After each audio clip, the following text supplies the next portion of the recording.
रात्रंदिवस झटतायत। नगराध्यक्षाच्या निवडणुकीत सिद्धिराजचं नाव जाहीर केलं, कार्यकर्त्यांमध्ये उत्साहाचं उधाण येणार आहे बघ। आजी पप्पा, खरं तर म्हणजे मला असं वाटतं की हा मान ह्यांचा आहे। घरचा थोरला मुलगा म्हणून हा मान त्यांना मिळायलाच पाहिजे, पण काही उपयोग नाही। यांना कधीच हा मान मिळत नाही। सगळे मान त्या सिद्धूला मिळतात। आवडत्या भावनासोबत लग्न केलं, तिच्यासोबत घर सोडलं। त्या दोघांमुळे किती संकट आलेत आजपर्यंत या घरावर, पण त्याचा काही उपयोग नाही। तरी देखील सगळे मान त्यालाच मिळत असतात। आणि आम्ही मोठे असूनही आमच्या नशिबी काहीच नसतं। निलांबरी, राजकारणात कोण मोठं कोण धाकटं हे महत्वाचं नसतं। राजकारणी होण्यासाठी धोरणी असावं लागतं, लोकांमध्ये आस्था असावी लागते आणि काम करण्याची धडपड असावी लागते। आणि हे तीनही गुण सिद्धिराज मध्ये आहे, म्हणून तर आम्ही त्याचं नाव जाहीर करतोय। हा, आता अधिराज मोठा आहे, पण त्याच्यात नेतृत्व गुण नाही। तो कधीही लीडर होऊ शकत नाही। हे जितक्या लवकर समजून घेता येईल तितकं चांगलं आहे तुझ्यासाठी। हा, पण आजी, त्यांना एक संधी तरी। बस, आता जास्त चर्चा करायची नाही।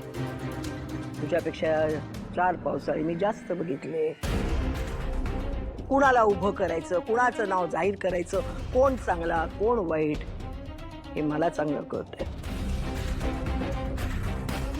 काय या एक कप उचला आणि आज जा। आजी,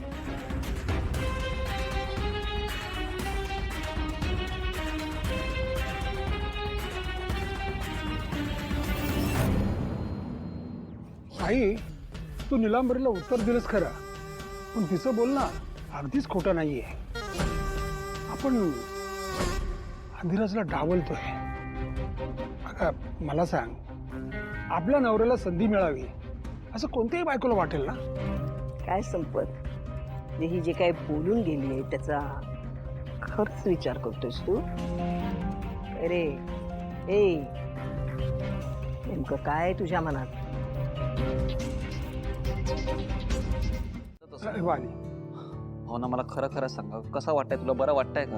हो ठीक आहे, मी जरा डोकं दुखतंय अजून, पण ठीक आहे। ठीक आहे काय? बघ चेहरा कसा झाला तुझा। नाही भावना, नक्की काय होतंय तुला? आणि आई असं गुढीपाडव्याच्या दिवशी आजारी पडणं म्हणजे अपशकुनच। ए निलांबरी,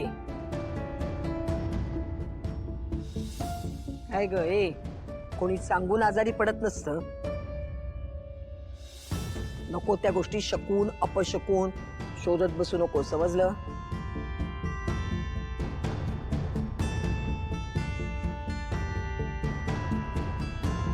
भावना, डॉक्टरांच्याकडे जायचंय का तुला?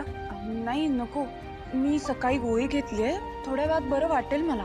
आपण निघूया चला। भावना ऐक ना, मला वाटतंय तू घरी थांब, बाहेर उगाच उन्हाचा त्रास होईल अगं तुला। नाही नको, खरंच निघूया आपण। भावना, सगळे म्हणतायत ना थांब, तू थांब घरी, खरंच तुला उन्हाचा त्रास होईल। हवं तर मी थांबते तुझ्यासोबत। हा आई, चालेल ना? नाही नाही, खरंच नको, निघूया आपण। हे बघ भावना, रेणुका बोलते ते अगदी बरोबर बोलते। तू घरातच थांब आणि विश्रांती घे, आम्ही निघतोय। आणि याची काळजी करू नकोस तू।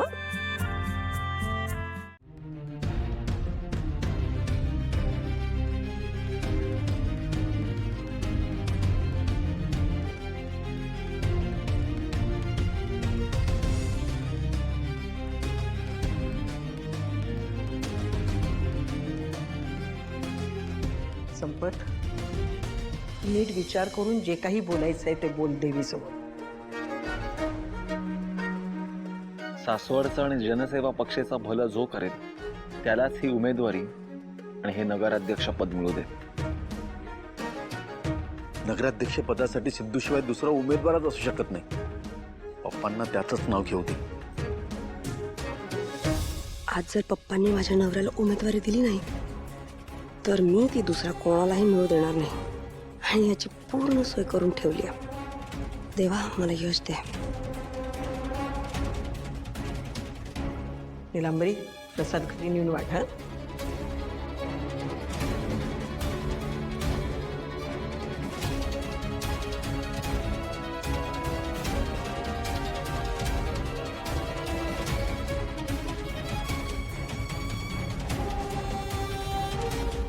तरी मोहन सोडा संपतराव.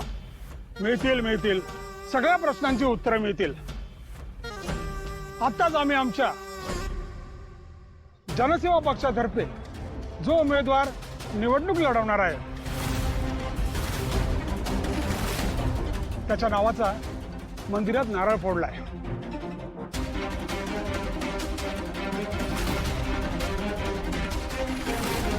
तर यंदाच्या नगराध्यक्ष पदाच्या निवडणुकीसाठी आमच्या जनसेवा पक्षातर्फे उमेदवार असणार आहे